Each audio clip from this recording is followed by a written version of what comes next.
Time for the 49ers Rush Podcast.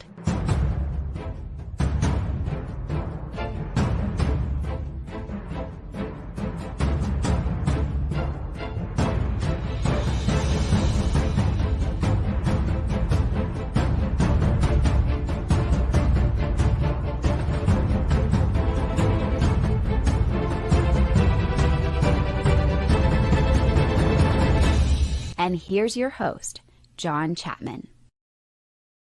What is going on, faithful? Look who I got with us today. I'm so excited. The man, Brian McFadden with Legit Football. It has been far too long. I blame myself. I'm such a routine Life happens, guy. man. It's all good. It's what it is. But I'm so pumped today. Shout out to the man Clayton behind the scenes. He's going to be running the show today.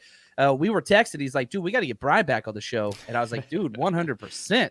So Clayton reached out. I'm like, no brainer. Are you kidding me? I'll be on the 49er Rush podcast anytime I'm asked, as long as I have the availability. This was a perfect week. My wife and son are actually out of town, so I'm like, I got all the time. Let's make it happen. Oh, that's what's up, man. Yeah. That's what's up. So here's what we got in store for today.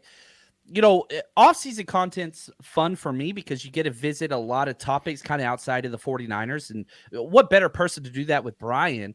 We're going to be going through the NFC Power Rankings. And we're going to be using Brian. I don't know his rankings. I'm just going to be here to kind of pick at them. But we're going to start at the bottom, Drake style. We're going to go to the top. We'll see where the 49ers fit. But this is a great example or opportunity to kind of see what is the gauntlet, so to speak, that the Niners have to go through. Because every single team's number one goal, win your division. Then you got to beat your conference. Then you get to the Super Bowl and all those things. So, all right, man, I'm excited. We're going to argue. I already know. We're going to argue about Detroit. That's happening. 100%. Just keep it going. That'll be our thing every year. Just we'll have disagreements on where the Lions should be in power rankings, and I'm okay with that.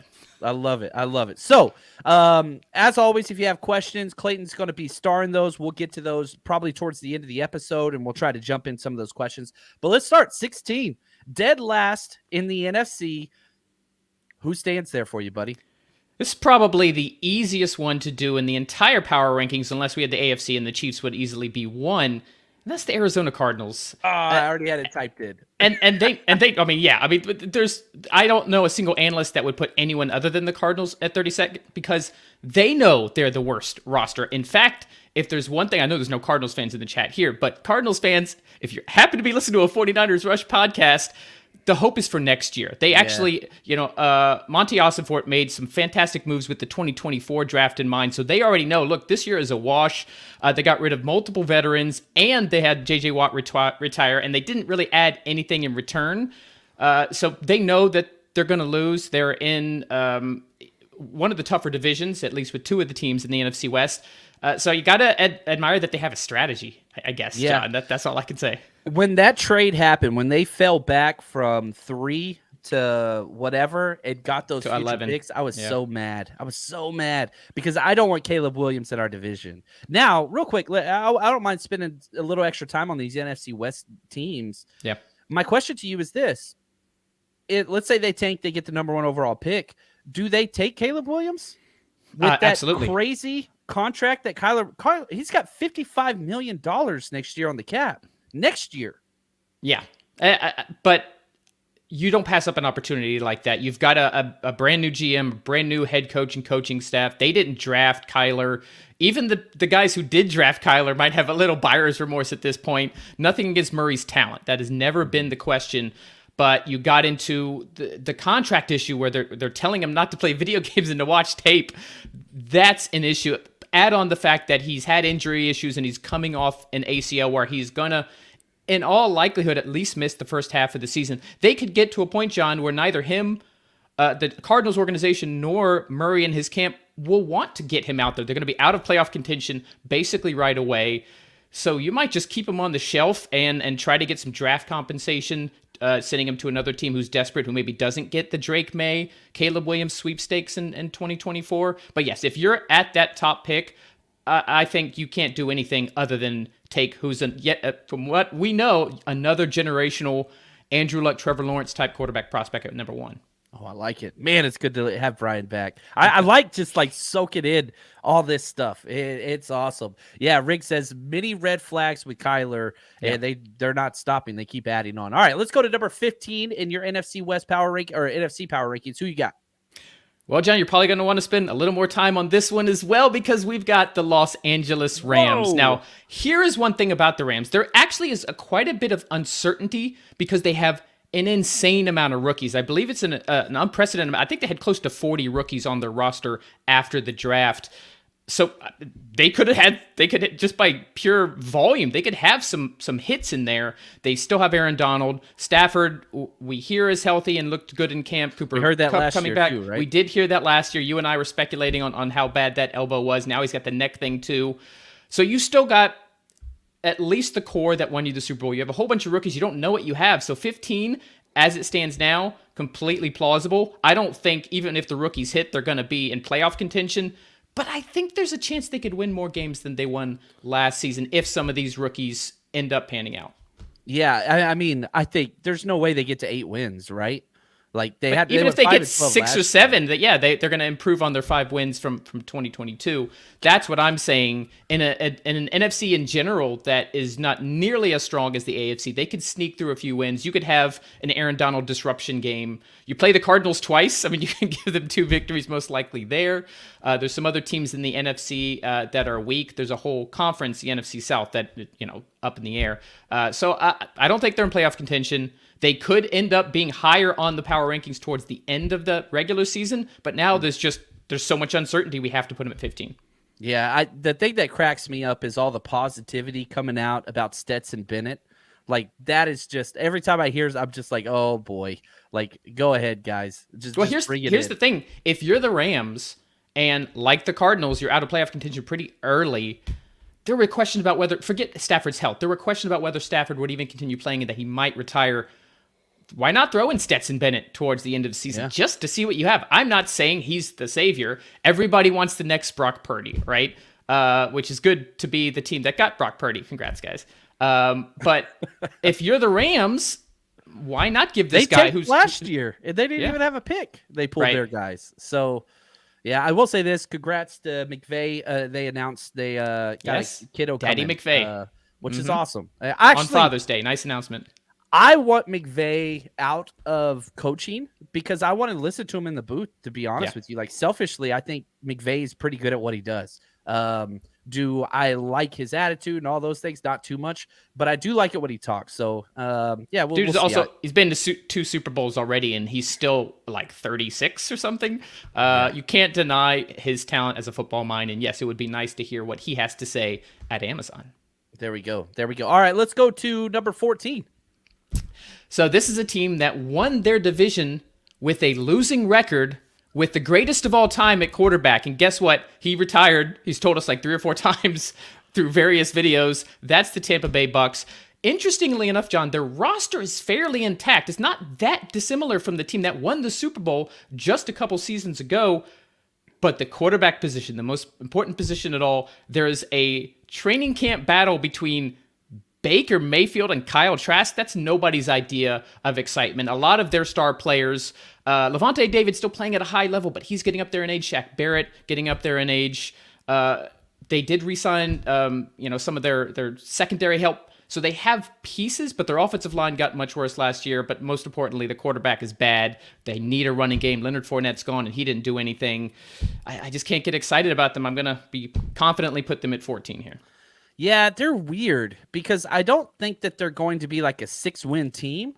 Like they're going to get to 7, 8, 9 wins. I feel like. Well, they won 8 last year. They went 8-9 and won the NFC South. That's that's a whole nother can of worms, that division. But I think a lot of the rest of the division got better while they got worse. I don't think they're as bad as the Rams and the Cardinals. I actually think if we're tiering this thing, John, there's a decent bump between the Bucs and the 2 NFC West teams that we've already discussed.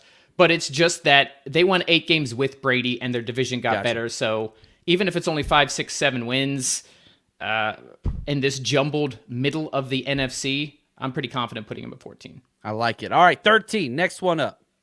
Keep on rolling. This is a team that has a lot of hope and hype for the future because they got the number 1 overall pick after they traded for it. We just don't know what they have yet. They did get rid of one of the best receivers in the NFC in DJ Moore. They drafted the quarterback of the future, hopefully Bryce Young. All reports out of training camp is that this guy is the real deal. I was very high on Young coming out. The only real issue, if you could call it, I could see was his size. So if you take out a factor that may not be a factor for a player like this, if he can stay healthy and if he makes good decisions, this could be in like the Trevor Lawrence type of quarterback as far as his talent level. That's how good he is. I love Frank Reich as the hire, really reset that coaching staff.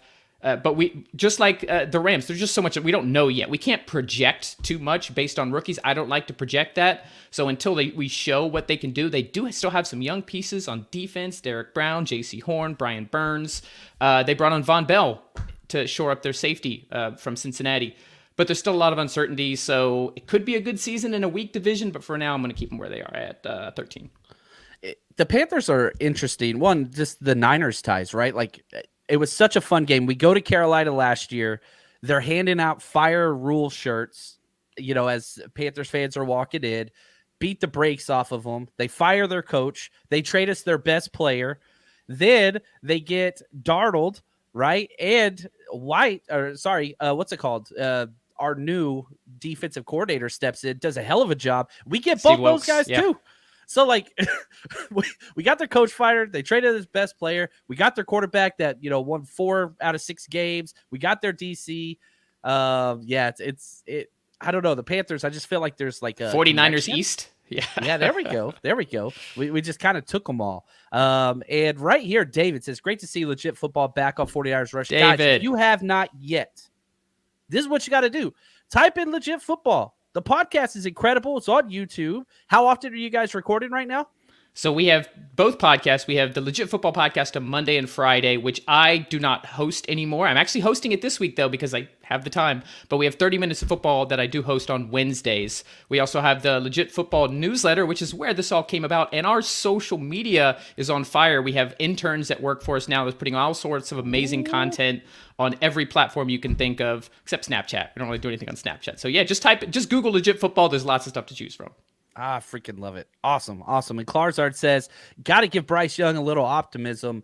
Yeah, I mean, you believed in him enough to give up all that to go get him, which is weird to me. I like Bryce Young. I would have a hard time trading up for a 5'10" quarterback, but that's just me. The height doesn't worry me as much as the weight. Because I think I've heard quarterbacks break this down where they said the height isn't as big of a deal. Batted balls is actually not a thing when it comes to height because number one, you're typically in shotgun these days. You're back and the offensive line is spread. You see the holes between them. Height doesn't really matter as much. Maybe you can say middle of the field vision, but that hasn't been a problem for Young in college, playing in the SEC with a lot of big dudes. But he's less than 200 pounds. I don't care what he weighed in at the combine. What happens when a 300-pound defensive lineman? Like, that's my concern. But if that ends up being a false concern, Young's talent's incredible, and sky's the limit for him. Yeah, I like it. All right, let's go number 12. Number 12, another team. There's a lot of these teams, by the way, that have a lot of hope.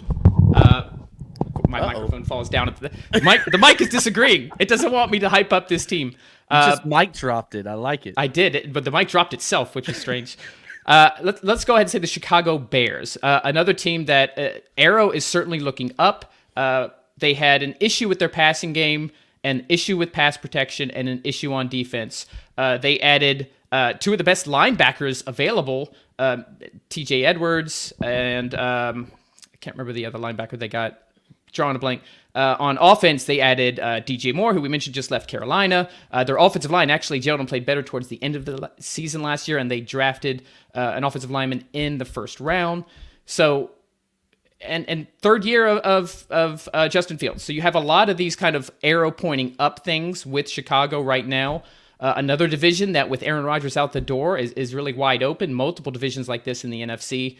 So this is another team I wouldn't be surprised if they're higher on this list at the end of the season. They could be a sneaky playoff team if all of these pieces gel and all of this hope actually coalesces. But as it stands now, that's what we're doing, John. We're judging them as it stands now. So I'll put the Bears at 12.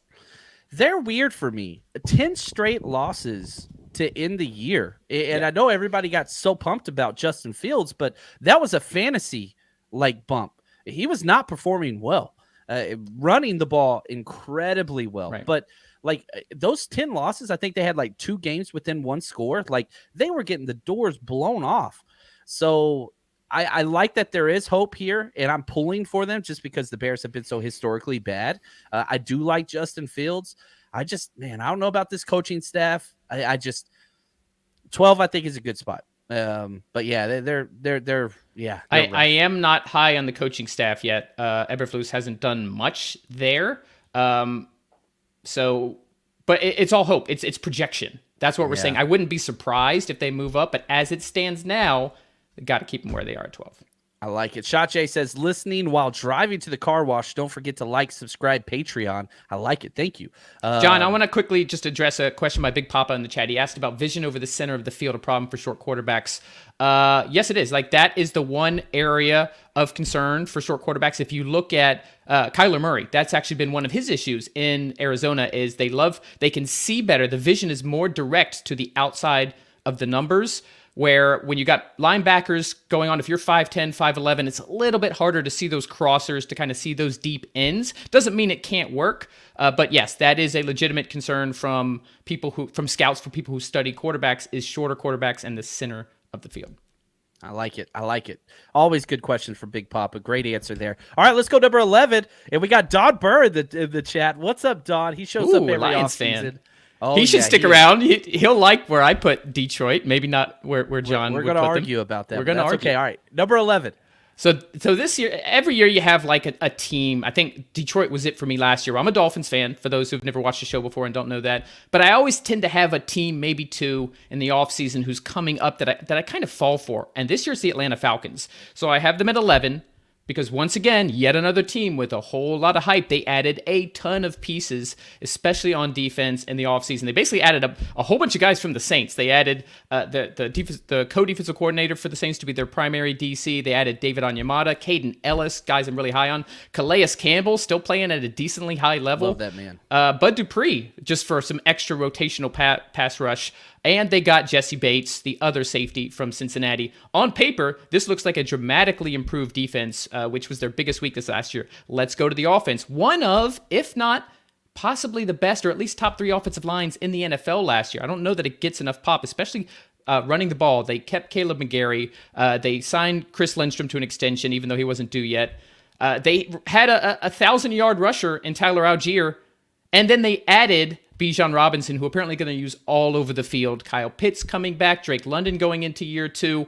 The biggest question, like a lot of these teams, though, John, is the quarterback position. We don't know what we're getting in Desmond Ridder. Played 4 games, won 2 of them. Once again, really, really weak division. Probably the weakest division in football. So the Falcons, it's there for you to take it. I love all the moves they've made, but we have to actually see it happen on the field before I can move them above 11. Yeah, I mean, they spent some money, man. They spent some money. And if they don't do well, the coaching staff, everybody's gone, including the quarterback, Desmond Ridder. And, we had that comment there from Change Capability Institute. Surprised they moved on from Mariota. Now, Marcus Mariota destroyed the 49ers. He was the NFC Player of the Week against us when they beat us, but then was trash after that. They eventually sent him home. It told them just don't even come to the locker room. They did the whole Derek Carr thing. He was actually one of the least accurate quarterbacks of starting quarterbacks in the NFL. May have been the worst of people starting a certain amount of games. His value was in running the ball, and I mean that's how they were able to move the ball against San Francisco with that running game. Throwback that I predicted that Falcons victory. By the way, you guys are not happy with me. But they cannot. They can only go so far with Mariota. They also know what they're getting in Mariota. Ridder is still a rookie. They needed to give him the reins. Tyler Heinicke, sneaky good backup in Atlanta. So if the wheels go off with Ridder, you've got Heinicke there. But I'm not surprised at all they moved on from Mariota. Looking forward to seeing that Netflix QB documentary, though, John. It's hilarious because it's like Patrick Mahomes, Yep. Kirk Cousins, then Mariota. It was a very strange combination. But now that we know what happened in Atlanta, I'm kind of curious to see the Mariota train go off the tracks just for entertainment purposes. Yeah. Oh, that's right, Kevin. I remember this now. Mariota quit on them and went home. That's right. That is correct. I was wrong. It was no, they sent Derek Carr home and then Mariota quit. That's right. Yeah. That's what it was. All right, let's go number 10. We're in the top 10 of the NFC now. Here I've got the San Francisco 49ers. I'm just kidding. Oh, okay. busted. Wanted to troll you guys. It's been a while since I've been on the show. I got to throw some darts in there. No, you mentioned Derek Carr. Let's mention his new team, the New Orleans Saints. Probably when I do my preseason predictions for division winners, and it might be because I just love the moves, I will probably pick Atlanta to win this division. But once again, where they stand now, I have to give the Saints a slight edge. Their offense was actually really good with Andy Dalton last year, and they added an upgrade. Whatever you think about Dalton versus Carr, if you take last season out, which was a train wreck for Carr in Las Vegas, from 2017 to 2021, basically every passing metric there is, every advanced metric for quarterback, every regular statistical category, Carr is a far superior quarterback than Andy Dalton. So you have Chris Olave, it's the Rashid eyeshadow. Shaheed. That's what it is. Hey, whatever works for him, man. I don't care. The shadow works when you're a Raider, and does it work in New Orleans? I guess we'll see. Questions around running back with Alvin Kamara possibly facing a suspension, but they did bring on Jamal Williams, who's at least a capable, solid running back, and they've got Kendry Miller, the rookie. So there's a lot to like about this offense. Defense, still run by Dennis Allen. Not a great head coach, but a good defensive coach. They did lose all those guys I mentioned to the Falcons. Caden Ellis, David Onyemata, Shai Tuttle also gone. Marcus Davenport. So they lost a lot of pieces on the defense, but they always seem to find a way to be decent. So as it stands now, I gave New Orleans the slight edge. But we've already exhausted the NFC South, and we're only at 10. That was the thing I'm looking at. Like, you got the Saints at 10, Falcons at 11, Panthers 13, Bucs 14. And so, like, they're all close to each other. Yeah, it's anybody's division except the Bucs, because Kyle Trask and or Baker Mayfield is not winning that division. Oh, yikes. Yeah. Yikes. All right, let's move on. Let's go number 9. Number 9, another team with uncertainty and hope at the same time. The Green Bay Packers go on from a Hall of Fame quarterback who is now in New York, New Jersey, and moved to Jordan Love. I know we've seen a little bit of him, and it's been up and down. The most recent we saw him was against the Eagles, the team that went to the NFC Championship game last year. And he looked really good for about 3 quarters. And not just the numbers, because I know Christian Watson took a pass and ran an extra 60 yards. If you look at some of his metrics, if you watch the tape on that, and I have, he's reading the field well. He's going through multiple progressions. Small sample size, but he looked good. He looked really good in the preseason last year too. But he's never started an entire NFL season, so we just don't know what we're getting out of Jordan Love. It's a make it or break it year. They restructured his contract instead of picking up his 5th-year option, which is something we've never really seen before. Works for the team and gives Love a little bit of money while at the same time saying, hey, we are happy to move on from you next year. They do have a good roster in general, but once again, all comes down to the QB position in Green Bay. Yeah. Did you see the Jordan Love, his Father's Day post to the Bears? So like, he was trying to troll him. Apparently there's more context than that. There was a Bears fan who asked him something about the French Bears fan club, and he didn't say the French part, so he just said, hey, Bears fan. So it actually wasn't trying to troll, and it just got, if you go to Ari Meirov's latest tweet, he showed the additional context tweets where they actually explained that, but not a good look on Father's Day for the Packers and Jordan Love though. Yeah, that's interesting to me. And one of the things that I think is most interesting about Jordan Love is, like, he's 2 years ahead of Trey Lance. Yeah, and so the contract situation, all those things, I just think it's interesting to see how it plays out from that perspective. Correct. So yes, we'll see. All right, let's go number 8. Number 8, I've got yet another team with a question at quarterback where it could be great. Everything we're hearing is great, but we just don't know. But a very good roster otherwise, a sneaky good roster. That's the Washington Commanders. Take out the quarterback position, and you've actually maybe got a top 4 roster in the NFC. Tons of offensive playmakers. You've got Curtis Samuel, Terry McLaurin, could be a top 10 wide receiver with good quarterback play. Jahan Dotson had a solid rookie season. Pretty solid offensive line. Multiple running backs to choose from. Antonio Gibson, Brian Robinson, Chris Rodriguez. But the quarterback position, Sam Howell started one game, blew out the Cowboys in that one game. I don't know how much we can take from that one game, but just effusive praise coming out from Commanders training camp on how well Howell was playing. I will say this, John. A couple years ago, when he was still in college at UNC, there were people saying he could be number 1 overall pick, and then his senior season or junior season, whichever it was, just didn't, really dropped his draft stock. So he's got the talent to be that kind of quarterback. I'm kind of interested to see what Commanders do. You've got Eric Bieniemy calling plays there now. Ron Rivera, always a great defensive mind. You got a ton of great pieces, basically first-round picks along the defensive line. Emmanuel Forbes, huge fan of him. He's one of my favorite corners coming out.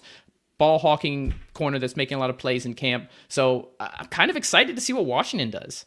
Yeah, they're a fun one because Rivera is very respected, rightfully so, but if they don't put something together with new ownership, like it could just be a complete massive change, which is crazy for Rivera to put all that on this quarterback. We'll see there. Now we're halfway through our NFC rankings. Now, before we carry on, if you're coming to a Niners game, Brian came out and partied with us last year. We had a good time. Amazing. Here you go, 49ersrushroadtrip.com. Come party with us. Going to 49ers games is awesome. But what's even better than that is going to 49ers games with the faithful, joining the community. And we got you covered. The 49ers Rush Road Trip is going into its 4th year of bringing the faithful together. Night before parties, tailgates the day of. We got you covered. Go get your tickets at 49ersrushroadtrip.com. All right, let's get to number 7. Number 7, this is a team, on a lot of these teams I say, oh, they could finish higher. This is a team I actually think could finish lower. A team that I did not believe in set a record for the most amount of one-score victories in NFL history last year with 11. That's the Minnesota Vikings. They had one of the worst defense in the NFL. Huge Brian Flores fan, not just because I'm a Dolphins fan, but there's not a lot he has to work with. The little talent they have has gone out the door. And Danielle Hunter, their most talented player, apparently not happy, seeking a trade, and teams are calling and they are engaging. Justin Jefferson, best wide receiver in the NFL. I'm very confident to say that. But you lost Dalvin Cook. Your offensive line has had up and down play. Cousins is great when things around him are good.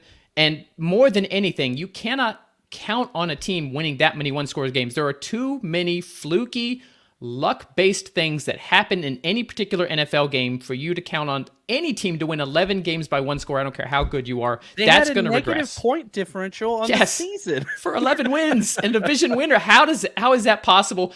That's when you look at some of these metrics, John, to reveal what a team is really like. Any team can get lucky. The Titans were winning all sorts of one-score games to the beginning of the season, and then the wheels fell off in the middle of the season. I think we're going to see that from Minnesota. Kirk Cousins has already said there's no contract talks going on. This is the last year. He expects to be gone. I think Minnesota knows they're looking at a reset. They don't want to completely throw things away in a division they could still win just because it's a little weak in general.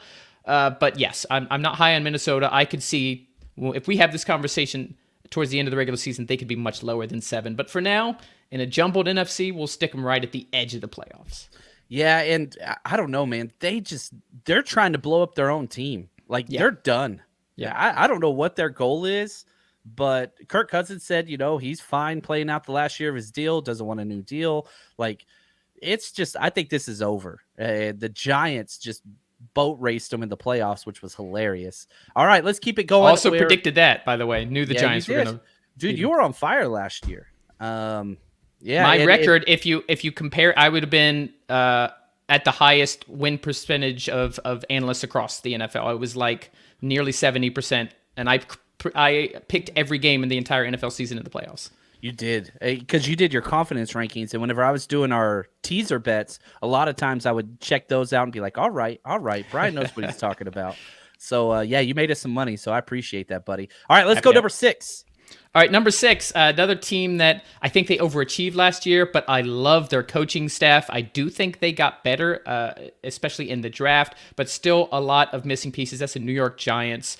They're another team. They actually won 7 one-score games last year. Flew under the radar because of how many of the Vikings won of those games, but the Giants also squeaked by a lot of teams. Now, unlike Minnesota, I think a lot of that was due to coaching. Brian Daboll has shown now at 2 destinations that he can do wondrous things with toolsy but uncertain quarterbacks. That team loves to play for him. I read an article about how he assembled his coaching staff, and it just gives you some insight into how unique Daboll is. And he didn't hire his friends, and he had a very collaborative environment where all the coaches got together and decided on what the best candidates would be for certain positions that they had to fill. So I do think the Giants are here to stay. Are they going to be as good as they were and win a playoff game?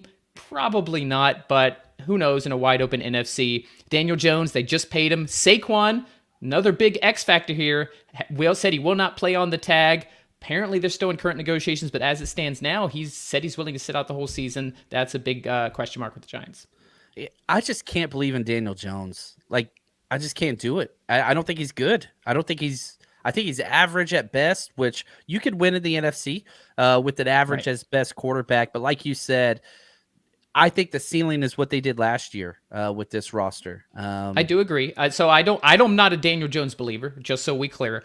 But what Dable was able to do is he was able to get Jones to play within the structure of his offense. He actually went from one of the most turnover-prone quarterbacks in the NFL to one of the lowest as far as turnover-worthy plays. He played smart. He played within the structure of that system, and they won some games for it. If he can do that again in a weak NFC, I don't see why they could get a wild card spot again. All right. Now we're to the top 5, and you still haven't brought up the Lions. Is this where the Lions come off the board? Because this is a shock to me. Please tell me 5 is the Lions. Not where I put the Detroit Lions. Lord. You know how high I was on them last year. We'll talk about Detroit when we get to them. But honestly, this is a team who I considered putting slightly higher. Let's finish out the NFC West, except for your Niners. That's the Seattle Seahawks.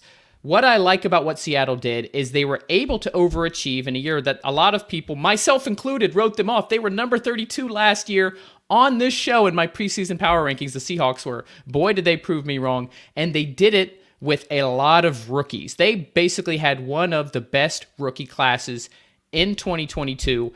That's only going to say great things for the future. Oh, and by the way, they added, by all accounts, the top wide receiver and the top corner to go with their draft class from last year. So Seattle, I think, is here to stay. I think they're going to be a playoff team again. I don't think they're quite on the level of the Niners, but I think they'll give them some tough games. Geno still hasn't written back. I have him in one of my dynasty leagues. I picked him up for FOB, so really excited to see what that has done. And especially in a weak NFC, I just think you're going to be looking at probably a 10-win season again, at least for Seattle, and they'll be right back there in the playoffs. I'm curious. I think, like most teams, the quarterback position is huge. Which Geno are you getting? Because the first half of the season, like legitimate MVP caliber play, second half of the season was average at best average. And so did they figure him out? What I think happened is a couple things. I think he had no expectations on himself and no one had any expectations on him.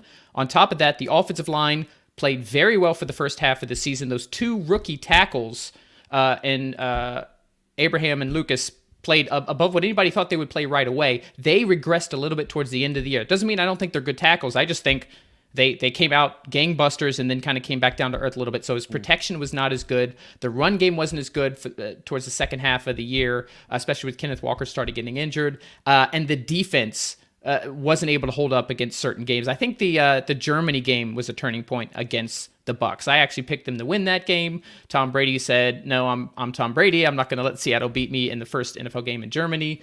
And so I think there was just a mental thing. I think that's with Geno. Like a lot of these quarterbacks, Kirk Cousins is kind of in the same category. If everything's good around him, Geno's actually a pretty good quarterback. People forget he was a second-round pick. A lot of hype coming out of West Virginia. He's got an insane amount of weapons. One of the best receiving cores in the NFL right now, especially if Jackson Smith and Jigba is everything that we think he could be with Metcalf and Lockett. He's just got to keep, he tried to do too much, John. I think that's the simplest way. He tried to do too much. He tried to put too much on his own shoulders. He's not a Patrick Mahomes. He is not the kind of quarterback who can single-handedly win a game. Play within the structure. You've got some really good pieces around you. If he does that, I think we'll see good Geno. Maybe not MVP Geno, but maybe top 10 to 12 quarterback Geno. Yeah, I like this comment from David. He says, too many young players need to start in Seattle. I'm expecting a step back this season, which they were 9-8. Like people, that's the thing. Like they got off to a super hot start and then everybody just kept that kind of persona about them. But it was like, they were bad. They limped into the playoffs and like, I don't know. Detroit should have made it. I wanted Detroit to make it. Yeah. Detroit should have made it. Which we're at 4. Like, come on, man. This is the time. This is the time, right, Brian. I'll relieve you from your misery, John. Yes, I put the Detroit Lions at number 4, but I can see them crawling up into number 3 if that defense gets better. They did a lot on paper. The secondary was the biggest issue. They addressed it full speed in free agency. They added a former Niner and Emmanuel Mosley. They added Cam Sutton. They added Jack Campbell. Love both those moves. I did like both those. They added Jack Campbell, which not crazy about the draft spot. They probably could have got him much later, but by all accounts was really the only first-round worthy off-ball linebacker. Added him in the middle. You've got Aiden Hutchinson going into year 2. James Houston, a surprising rookie, so they've got multiple pieces on the edge. I love adding Sam Laporta at tight end. He was actually one of my favorites, maybe even number 2 behind Dalton Kincaid. I personally had him above Michael Mayer, so I love that they got Laporta in the second round. Brian Branch, Chauncey Gardner-Johnson, rookie and great safety addition. Once again, on paper, and Jahmyr Gibbs. Say what you want about where they drafted him, probably too high, but that is a weapon that they can now add that helps in the run and pass game. Ben Johnson, their offensive coordinator, is retained, and I love Dan Campbell as a head coach. There's a lot to like about this Lions team. Don Burr thinks I'm still not high enough, even though I put him at 4. Crazy, man. I love Don Burr. He's a good dude. I want to add on this real quick, Don. You have to prove it, though. The producer of my show, who I've been working with for 2 years, is a Lions fan. I talk with a Lions fan multiple times every week, but they still, at the end of the day, did not make the playoffs. They started 1-6. They're in a division. Aaron Rodgers is gone. You can win it, but you still need to win it. When's the last time the Lions won the NFC North? So as much as you think they could be 3, they haven't proven it yet. So 4 is probably high for most people. I just believe in them, but let's temper the expectations until they actually show it on the field. It's been 31 years since they have won a playoff game. Jeez. 31 years. Wow. 31.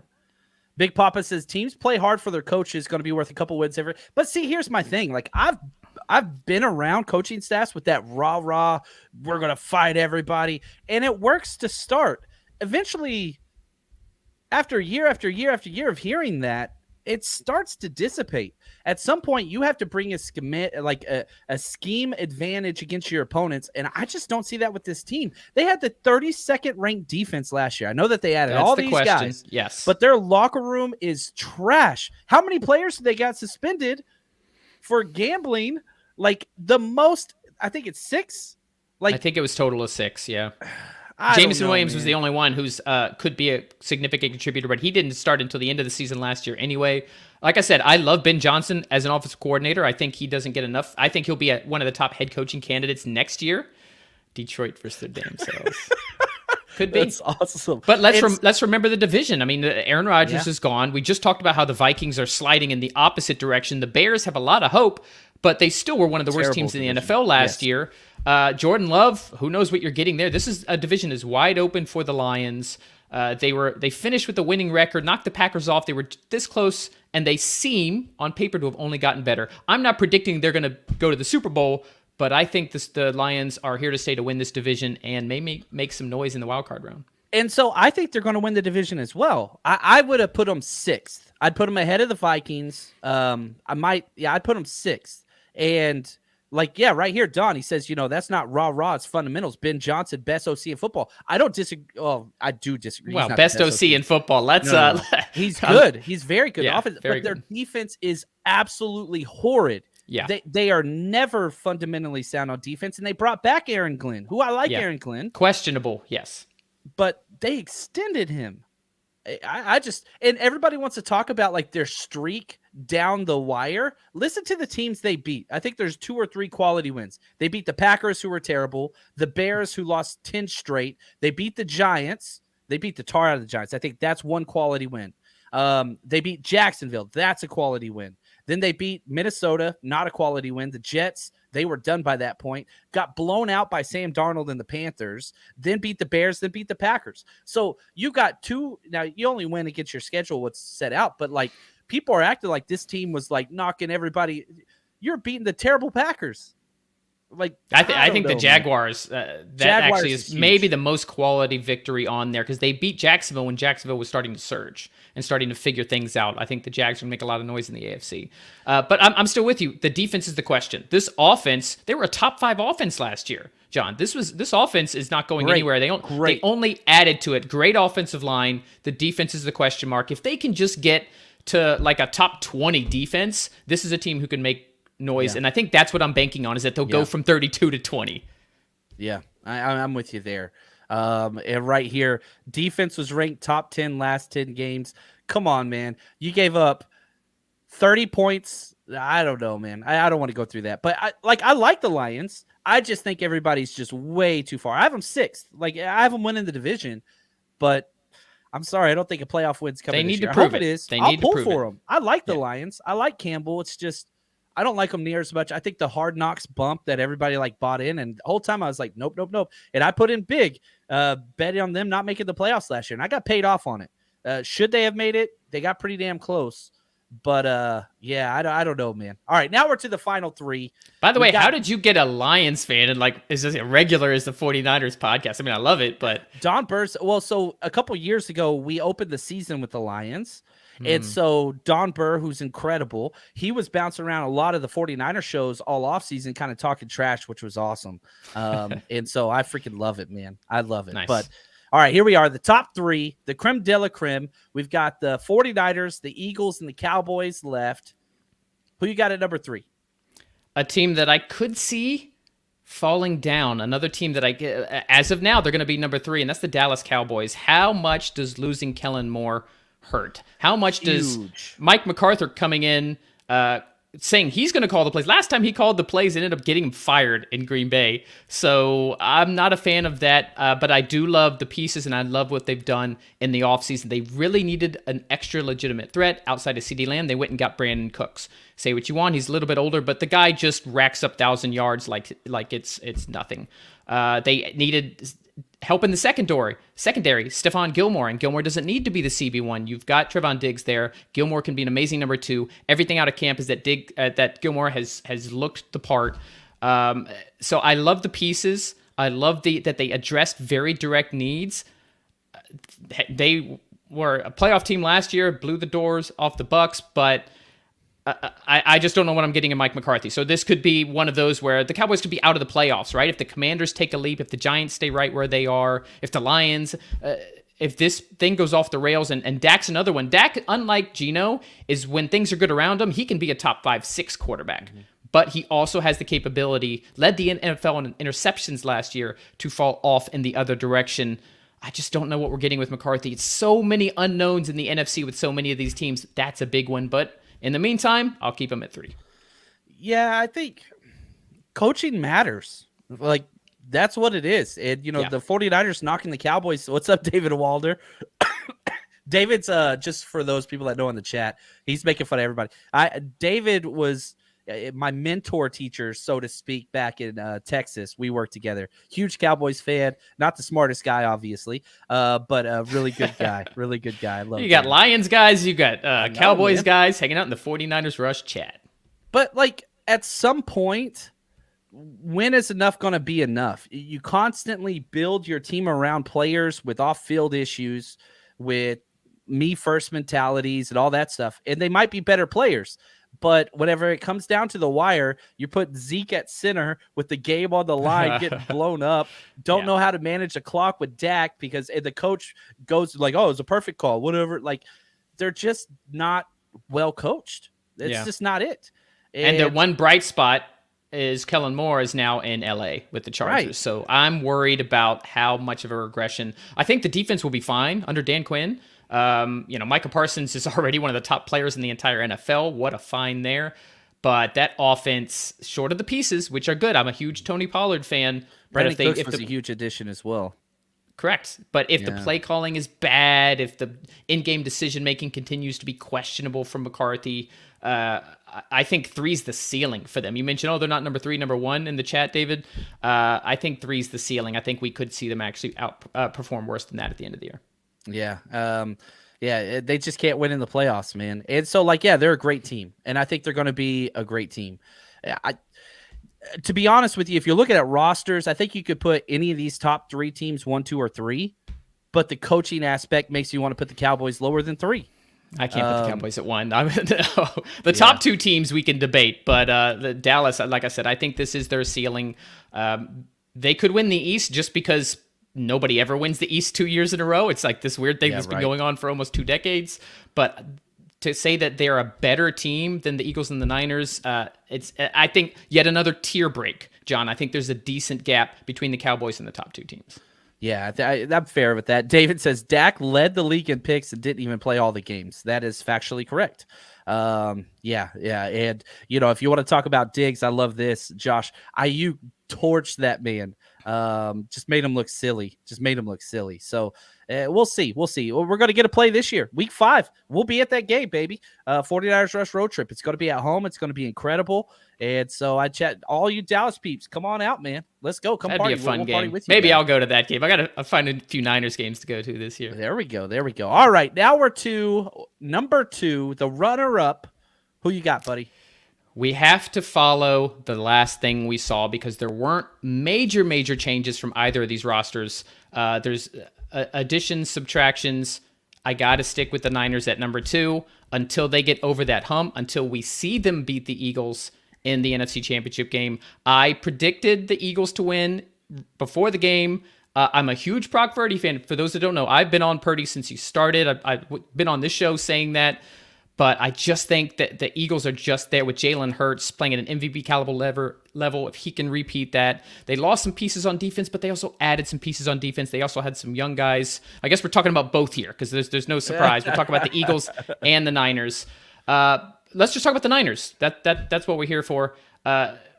Huge addition with Javon Hargrave. He could end up making this defense, which was phenomenal last year, even better. Steve Wilkes, I don't think he's as good as DeMeco Ryans, but he's still a very good defensive coach. You don't need an amazing schematic guy when you've got the pieces on defense that the Niners have. Secondary is still going to be a question, but they weren't bad last year. They were actually pretty good. Charvarius Ward actually was one of the top corners in the entire NFL.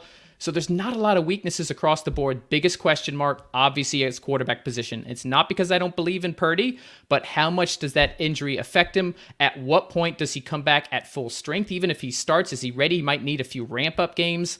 Luckily, the division is really weak outside of Seattle. The conference is really weak. I think you're cruising to another 11, 12, maybe 13 win season. I do think it'll be Philadelphia and San Francisco battling for to get into the Super Bowl again. But since the Eagles beat them last time, I got to stick with Philly at 1 and your Niners at 2. I don't have a problem with that at all, especially just because the Brock Purdy injury. I think that changes things. Yeah. If you had a healthy quarterback, you could say, okay, well, Trey Lance is there, but we haven't seen it. That's a thing. So it's just one too many questions at that. But if you're looking at rosters, I don't think anybody disagrees that the Eagles and the 49ers are a cut above everybody else, especially the NFC. It's just there. Don Burr, I'm with you. He says Niners are not number 2. I'm with you. I have Niners number 1. So on that, we agree. Number 5. Come on, man. Come on. I'm with John here. Regardless of who you think is 1 or 2, there's a decent gap between the Niners and Eagles and the teams below them in the NFC, including the Cowboys at 3. So anybody who doesn't think the Niners are at least number 2, if Purdy is healthy, even if they lose to the Eagles, if he doesn't have that elbow injury and he goes through a full off season, fully healthy, it might be tougher for me to put the Eagles at number 1, and I might be considering putting the Niners there. The injury is the one thing, honestly, at the most important position that's keeping it slightly down. We don't know what we're getting from Purdy in year 2, coming off a very serious surgery. Yeah, and, the 49ers get to play the Eagles again, and it's in October, which I'm excited about. That's in Philly, right? Yeah, it's in Philly. Yeah. It is in Philly. So, but we went to Philly. We played them 3 years in a row. We played them week 2. We were at that game, 49ers Rush road trip, and, we beat them in Philly. And all the Philly fans were walking out of the game. I got tackled and pushed, but that's okay. But, yeah, I don't know. So, I think this is what the NFC is going to be for a while. Maybe if the Cowboys get a legitimate coach, but it's hard not to see the 49ers and Eagles just going at it for the next 5 to 6 years. Can the Lions step up? The Seahawks, can Geno really have that ceiling? I don't know. Giants, maybe, but that roster doesn't – it's not on par with the Eagles and 49ers. Big Papa says if Jordan Love becomes amazing, maybe you could see the rest of that Packers. Well, we don't know. We have so many question marks. Yeah. Big Papa says 49ers and Eagles both moving from third place schedules to first place schedules. It should make a difference. Yeah, I don't think that we're going to have 14 wins in 13 wins. I don't think that's happening, especially with the 49ers travel schedule. Good gosh. Ooh. Terrible. I haven't man. even looked at cross-division conference. I don't know who's playing who. I haven't broken all that down yet. I'll do that later in the offseason. But even if they both lose less, it's still, there's just not a whole lot of competition, true competition in the rest of the NFC. In their divisions, the Eagles have a tougher. I could see the Niners getting the number 1 seed simply because the Eagles will have to face the Giants twice and the Cowboys twice and the Commanders twice, whereas the Niners really just have to deal with the Seahawks and then 2 really, really bad Rams and Cardinals teams. To be determined. So even if they don't have 14 and 13 wins, they're still going to be the 1 and 2 seed, barring something unforeseen. Yeah, I like it. And man, the questions, Clayton, you've been rolling through this. Do we have a lot of questions we want to get to, or we hit them all? And again, just want to say thank you to Clayton. He organized this show, put it together. Brian, as always, is incredible. Oh, here we go. Look at this. Kevin says, Brian, Dolphins what's question. up? How do you feel about the Dolphins moves? We got to get a Dolphins question in for you, buddy. Appreciate that. And Benji and Dad Gaming Channel, we've seen him in some of the Legit Football podcasts before. So thanks for the question. I'm trying not to get too excited because on paper, they look like if Tua stays healthy, and they were the most efficient offense in the NFL ahead of the Chiefs for a period of time last year. They were number 1 just ahead in most of the advanced metrics ahead of Kansas City. And their defense, which was sneakily like a 12 to 15 defense and has a lot of great pieces, they brought back everybody. They added Jalen Ramsey. Oh, and by the way, coaching matters. They added Vic Fangio to run the defense. I'm trying not to get a big head about this. I need to see it on the field. It's a juggernaut of a division in a bigger juggernaut of a conference. But I think if all things go well, if Tua stays healthy, they could be a team to watch in the AFC. I think might be one of my favorite coaching staffs, like top to bottom in the NFL. I love Mike McDaniel, Vic Fangio. Are you kidding me? Ooh, I would love to play for that team. I would love to be coached by those guys. So just Tua. Mike McDaniel's awesome, healthy? By the way. Yeah. Yes. Tua is the biggest question mark. Offensive line also has some questions. Brought in a new offensive line coach. Teron Armstead needs to stay healthy. Those two things are correlated. 49ers Faithful asked about Dalvin Cook. Probably not. I probably don't want Dalvin Cook for a few reasons. One, he's asking for what seems like $10 million or more. We don't, like the Niners, we don't need an amazing running back. We were the most efficient offense for like 7 or 8 weeks last year with Raheem Mostert, Jeff Wilson last year, and we added Devon Achane, who was the fastest running back in the draft. I'm a huge addition there to add with it's like a track team in Miami. So we don't need a guy like Dalvin Cook to get us over that edge. If we could get him for cheaper, sure, but it doesn't look like Cook is being reasonable for that. I think we can win games in the AFC without Cook, so I'm fine if they don't get him. I like it. I look at Thanks, David. I root for the Dolphins in the AFC because of Brian. Brian's a good guy, likable guy.